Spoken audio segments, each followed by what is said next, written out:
ಬಗ್ಗೆ ಮಾತಾಡ್ತೀನಿ. ಇನ್ನು ನೋಡ್ತಿರೋ ಧಾರಾವಾಹಿಗಳು ಎಷ್ಟು ಜನ ನೋಡ್ತೀವಿ? ಟೈಮ್ ಬಿಡುತ್ತೆ.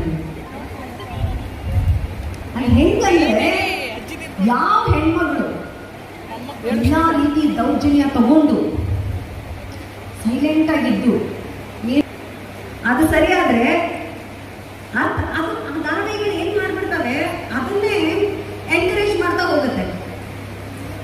ಏನ್ ನೋಡ್ತೀವಿ ನಾವು, ಸಿನಿಮಾಗಳಾಗ್ಬೋದು, ಧಾರಾವಾಹಿಗಳಾಗ್ಬೋದು, ಅದು ನಮ್ಮನ್ನ ಇನ್ಫ್ಲೂಯೆನ್ಸ್ ಮಾಡುತ್ತೆ ಅಟ್ ಅ ಲಾರ್ಜರ್ ಬೇಸಿಸ್.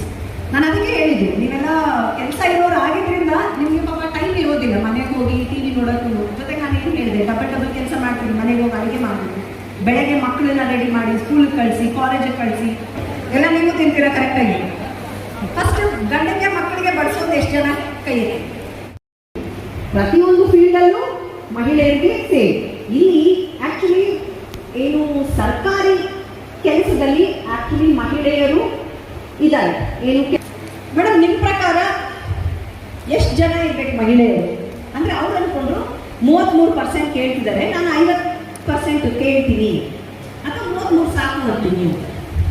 ನಾನು ಕೇಳಿದ್ರೆ ಇವಾಗ 543 ಜನ ಇದ್ದಾರಲ್ವಾ MP ಗಳು, 160 ಜನ. ನೀವು ಶಾಕ್ ಆಗ್ತೀರಿ.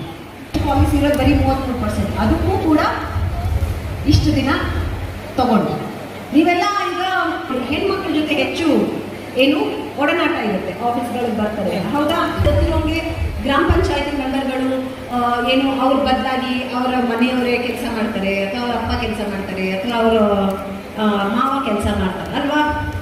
ಮೇಡಮ್ ಆಗ್ಬೋದು, ಅಥವಾ ದುರ್ಗಶ್ರೀ ಮೇಡಮ್ ಆಗ್ಬೋದು. ಇಂಥ ಮೇಡಮ್ಗಳನ್ನ ನೋಡಿದಾಗ